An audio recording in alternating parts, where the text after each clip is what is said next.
back on Grand Bahama today. I'm Fred Sturp, your host, and with me for this program is Mr. James Carey, the president of the Grand Bahama Chamber of Commerce.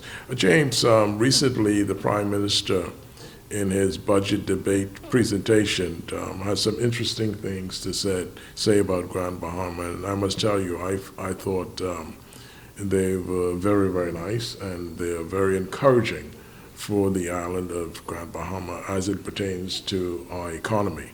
You know, our economy has been drowning for a long time, and a number of the things that the Prime Minister alluded to in his presentation was inspirational for Grand Bahamians, in particular, reviving the International Bazaar. And I understand they're very close to a sale of the Lucayan Hotel. You know, and of course there's the refurbishment or rebuilding of the Grand Bahama International Airport. Let's talk about those things and your perspective on those things from the Chamber of Commerce. I thought the Prime Minister, when he focused on Grand Bahama and talked about some of the investments, and also, if I may, the Minister of Grand Bahama in particular was very bullish about Grand Bahama, speaking in glowing terms about the future, which is a little conflicting when in other forums it's saying the Grand Bahama Port Authority is doing nothing and Grand Bahama is on the decline, and et cetera, et cetera. So there's some mixed messaging there. But notwithstanding that, the fact that government is beginning to or stepping up to the plate in some respects, I think is very encouraging. The International Bazaar, it's only a faint image of what it once was, and that will never be again. And it's the only thing that it's fit for now is the wrecking ball. And I think that is part of what will take place. And the creation of a new market place there, I think, is encouraging. I hope that it will gain the type of results that are desirable, and that it will happen very quickly. The government also spoke to restoring the West Sunrise Highway between the two hotels, and I think they'd indicated they were opening the roadway that's been closed. Yes, and I think they said they're spending some $4 million, I think, for the acquisition of the Princess Tower Hotel to facilitate that. That I think that would be very positive, and really I don't see those hotels ever coming back, not in that location.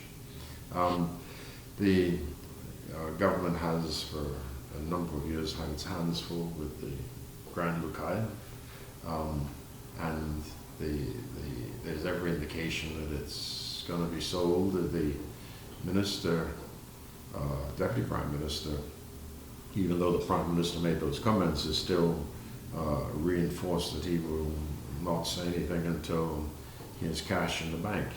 Well, that's okay, but we need to share with people what the heck is going on. I mean, it's tax money that's supporting that property. If it's going to be sold, the government is still answerable to the people. Let us know what is going on with it. And while you can't share secrets necessarily, some indication that it's, transaction is afoot and it's likely to take place in a certain time frame, and what can happen with it once it's done.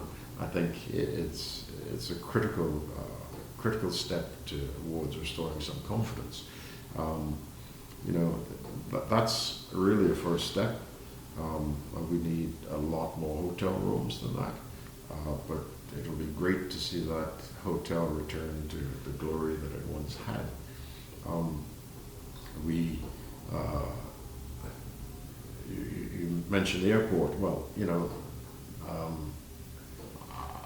it was last year, I believe, that the minister said that the process would start in March of last year. And we've cycled a year, and we're now at this point.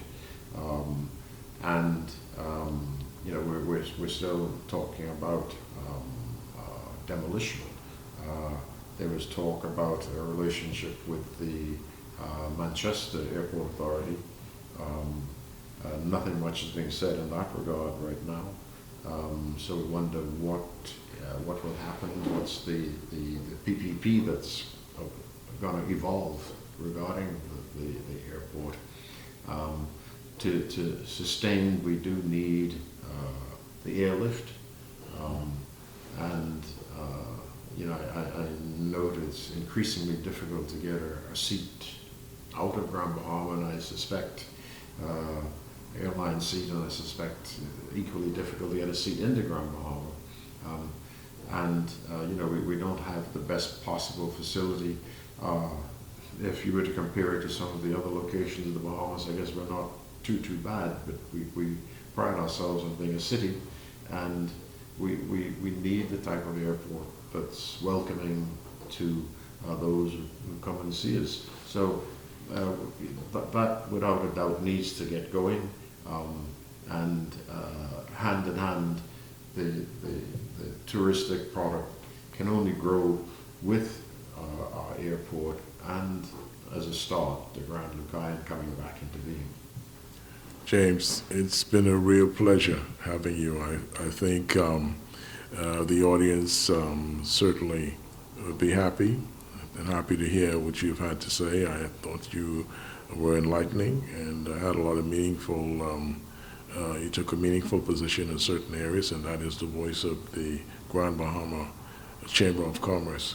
I think it's good that you now have a larger voice, and Grand Bahama today will work with you in the future too, because we all have to work together to protect this island and try to bring it back to where it once was, of course in collaboration with the government and the Port Authority as well.